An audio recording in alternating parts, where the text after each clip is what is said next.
Hi everyone, I trust that you all are doing well at home. Thank you so much. आपने मेरे previous video को like किया, comment किया, subscribe किया, share भी किया, तो मैं बहुत ज़्यादा शुक्रगुजार हूँ कि आपने इतना अच्छा रिस्पांस किया मेरे वीडियो को। तो हमने जो प्रीवियस वीडियो में टॉप 10 फ्यूचर स्किल्स देखी थी, तो वो टॉप 10 फ्यूचर स्किल्स के बेसिस में कौन से सेक्टर्स अवेलेबल हैं जहां आप करियर अपॉर्चुनिटीज़ को इनकैश कर सकते हो, ये हमें समझना ज़रूरी है। तो ऐसे कौन कौन से सेक्टर्स हैं जिनमें आने वाले टाइम में इश्यूज़ हैं, और ऐसे कौन कौन से सेक्टर्स हैं जिनमें आने वाले टाइम में कोई प्रॉब्लम नहीं आएगी, तो ये हमें आज समझना ज़रूरी है। तो अगर आप देखें कि कोविड-19 के दौरान कुछ सेक्टर्स अभी भी खुले थे और अभी भी खुले हैं, तो कौन कौन से सेक्टर्स खुले हैं? IT and IT enable services खुले हैं। ऑल्दो वर्क फ्रॉम होम दिया गया है उनको, लेकिन ये सेक्टर्स अभी भी ऑपरेट करें और आने वाले टाइम में भी मुझे लगता है कि ये सेक्टर्स में डाउनफॉल नहीं आने वाला।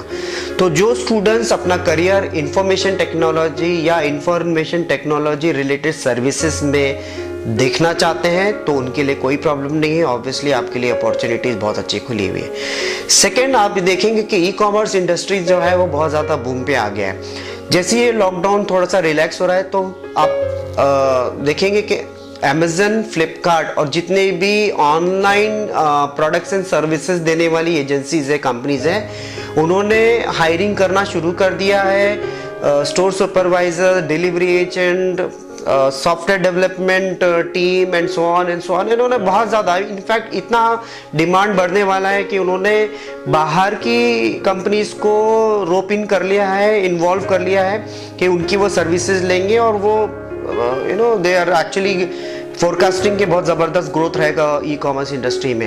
एक चीज़ और मैं बता दूं आपको कि ई कॉमर्स इंडस्ट्री में ना कंपटीशन बहुत कम है। देखा जाए तो मेजर प्लेयर्स अगर आप देखेंगे तो फ्लिपकार्ट एंड अमेजन और बिग बास्केट या मिंत्रा वगैरह या पेटीएम वगैरह है, बट अदरवाइज ऐसे खास कोई कंपटीशन नहीं दिखता है। तो मुझे ऐसा लगता है कि अगर आपने ई कॉमर्स इंडस्ट्री में अपना करियर बनाने की सोची तो बहुत अच्छा अपॉर्चुनिटी मिलेगा। तीसरा, मुझे ऐसा लगता है कि हॉस्पिटल इंडस्ट्री या हॉस्पिटल रिलेटेड सर्विसेज जो भी हैं, फार्मास्यूटिकल इंडस्ट्री हो गई या ऐसी कंपनी जो एसेंशियल सर्विसेज में आती हैं, जिनकी मैन्युफैक्चरिंग कभी बंद नहीं होने वाली, वहाँ पे आप अपना करियर देख सकते हैं आने वाले टाइम में। फिर एग्रीकल्चर इंडस्ट्री, जो कि मैं कहता हूँ कि आज के डेट में सबसे बड़ा अगर कोई इंडस्ट्री होना चाहिए तो वो है agriculture industry. You won't believe that India has got so much of potential. यहाँ की ज़मीन इतनी उपजाऊ है कि हम पूरे वर्ल्ड को यहाँ से अनाज भेज सकते हैं, लेकिन अनफॉर्चुनेटली ये सबसे अनऑर्गेनाइज सेक्टर है। तो अगर हमने इस अनऑर्गेनाइज सेक्टर को ऑर्गेनाइज किया तो ट्रस्ट मी, हम एग्रीकल्चर सेक्टर में बहुत अच्छा काम कर सकते हैं, खूब कमा सकते हैं, हमारा एक्सपोर्ट बढ़ सकता है, इंडिया से बहुत ज़्यादा फूड ग्रेन जा सकता है। तो आप सोच सकते हैं। लास्ट फरवरी मैं एक इंजीनियरिंग कॉलेज में गया था, वहाँ पे मैंने देखा कि इंजीनियरिंग स्टूडेंट्स को कंपलसरी किया गया था कि आप जो प्रोजेक्ट बनाएंगे वो एग्रीकल्चर से रिलेटेड होंगे। And this has been happening in this college from last 2 years।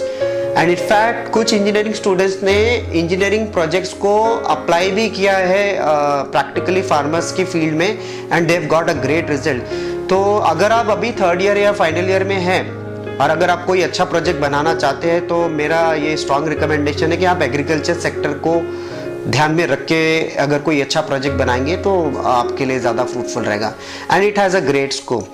So these are the few industry which I see के बहुत अच्छा स्कोप रहेगा। मैन्युफैक्चरिंग में भी स्कोप रहेगा, लेकिन असेंशियल सर्विसेज हैं तो ही उसमें स्कोप है, अदरवाइज मुश्किल है। जैसे ऑटोमोबाइल में प्रॉब्लम आ गया है, अभी पिछले 1 साल से हायरिंग जो है वो बहुत कम हो गई ऑटोमोबाइल इंडस्ट्री में। तो ऑटोमोबाइल में प्रोडक्ट बेस्ड जो इंडस्ट्रीज हैं, जहाँ पे ऑलरेडी अभी मार्केट डाउन चल रहा है, तो आप ऑटोमोबाइल सेक्टर में ना सोच के ऑटोमोबाइल रिलेटेड सर्विसेज जो है अगर आप उसमें सोचेंगे तो ज़्यादा अच्छी अपॉर्चुनिटीज़ हैं। एंड ऑब्वियसली जो पर्सनल केयर इंडस्ट्री है, जिसमें हेल्थ एंड हाइजीन चीज़ों के बारे में मार्केट में प्रोडक्ट्स एंड सर्विसेज है, तो that is going to have a great boom. Now there are some sectors which you should avoid for another 7 to 8 months probably. It will take another year to rise from the downfall. and these sectors are petroleum industry, banking, financials and insurance services industry, and industries like aviation and maritime, travel and tourism, education industry. these are the sectors which you should avoid for another 6 to 8 months. तो ये sectors है जिसमें अभी थोड़ा वक्त लगेगा pickup करने में. नाउ आप दो तरीके से सेक्टर में एंटर कर सकते हैं. एक, आप एक अच्छा एम्प्लॉयबल कैंडिडेट बन जाइए, या आप खुद की इंडस्ट्री शुरू करें. मेरा स्ट्रॉन्ग रिकमेंडेशन रहेगा कि अगर every third student from any engineering college thinks about starting a enterprise or startup, it will be a great success. I have a proof for it. ये हार्वर्ड का आपने सुना होगा कि हार्वर्ड बिजनेस स्कूल, अभी एक रिसेंटली उन्होंने एक रिव्यू पोस्ट किया था जिसमें ये बताया गया था कि China and Japan and UK and US से लोग अब काम उठा के इंडिया के तरफ डाइवर्ट होने वाले. मतलब रिसर्च यहां तक कि ये बता रही है कि $25 बिलियन का मैन्युफैक्चरिंग सेटअप हो सकता है आने वाले टाइम में.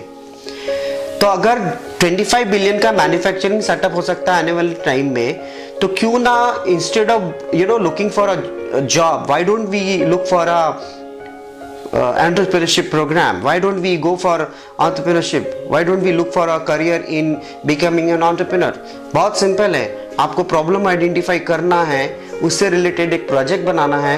प्रोजेक्ट को अगर आपने प्रोडक्ट में कन्वर्ट कर लिया, you become an entrepreneur. Simple process है, 3P: problem, project, product. So my dear students, अगर आप मुझसे पूछेंगे कि आपने क्या करना चाहिए, तो मैं आपको कहूँगा कि आप प्लीज़, अगर आप एंटरप्रेन्योरशिप कर सकते हैं तो बहुत अच्छी बात है. इनफैक्ट अगर आप एम्प्लॉयबल स्टूडेंट भी बनना चाहते हैं तो आपको एंटरप्रेन्योरशिप स्किल्स आना चाहिए. और एंटरप्रेन्योरशिप एंड एम्प्लॉयबिलिटी ये दोनों इंटर रिलेटेड है. So please think about it. Entrepreneurship में बहुत अच्छा स्कोप अवेलेबल है, इर्रिस्पेक्टिव ऑफ योर ब्रांच. चाहे आप ऑटोमोबाइल के हैं, मैकेनिकल के हैं, सिविल के हैं, इंफॉर्मेशन टेक्नोलॉजी के हैं, आईटी के हैं, कंप्यूटर साइंस के हैं, इलेक्ट्रिकल के हैं, इंस्ट्रूमेंटेशन इंजीनियरिंग के हैं. इट डजंट मैटर कि आप कौन से ब्रांच से हैं. व्हाट मैटर्स इज कि आप इस पीरियड में, आने वाले टाइम में अपने आप को कैसे इनहांस करके, अपग्रेड करके, डेवलप करके आने वाले करियर अपॉर्चुनिटीज इनकैश कर सकते हैं. अपॉर्चुनिटीज बहुत रहेगी. ऐसा बिल्कुल मत समझिए कि आपने एक पर्टिकुलर ब्रांच लिए तो उससे रिलेटेड आपका करियर जो है वो डूम पे है. नॉट एट ऑल, ऐसा कुछ भी नहीं है. चाहे आप कोई भी ब्रांच ले, आपका करियर हमेशा अच्छा रहेगा. आपने सिर्फ अपनी स्ट्रैटेजी चेंज करना है, अपना सिलेबस चेंज करना है, अपने पोटेंशियल को आइडेंटिफाई करना है. एक्स्ट्रा ऑर्डिनरी चीजें करना पड़ेगा एक्स्ट्रा ऑर्डिनरी बनने के लिए. यू नीड टू अंडरस्टैंड कि अपॉर्चुनिटी सिर्फ वो स्टूडेंट्स के लिए है, वो स्टूडेंट जो अपने ऊपर हर रोज काम कर रहा है. आपको ये कोविड-19 का पीरियड मिला है माय डियर फ्रेंड, जिसमें आप घर पे हैं.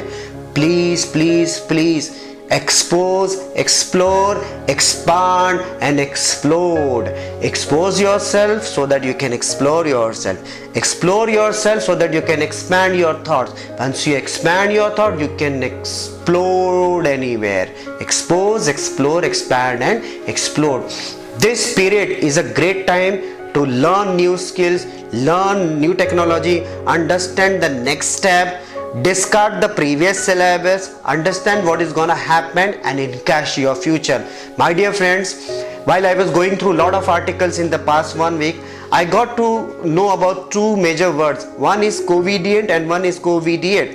Now covidient and covidient आपके डिक्शनरी में कोई शब्द नहीं है, लेकिन covidient अंडरस्टैंड, जिसने कोविड-19 पीरियड को समझ के अपने आप को इनहैंस कर लिया, उसको कहते हैं कोविडियंट. और जो इस कोविड पीरियड को इनकैश नहीं कर पाया, अपने आप को अपग्रेड नहीं कर पाया, अपने आप को डेवलप नहीं कर पाया, उसको कहेंगे कोविडियंट. कोविडियंट उसको बोलेंगे जो इस पीरियड का सही इस्तेमाल कर रहा है, और कोविडियंट उसको बोलेंगे जो इस पीरियड को पाके भी इसका सही यूटिलाइजेशन नहीं कर पा रहा. My dear friends, you will definitely have a great promising future if you work on what I'm trying to recommend to you. Please understand, you will definitely have a great future. Thank you so much. I look forward for another video. All the best.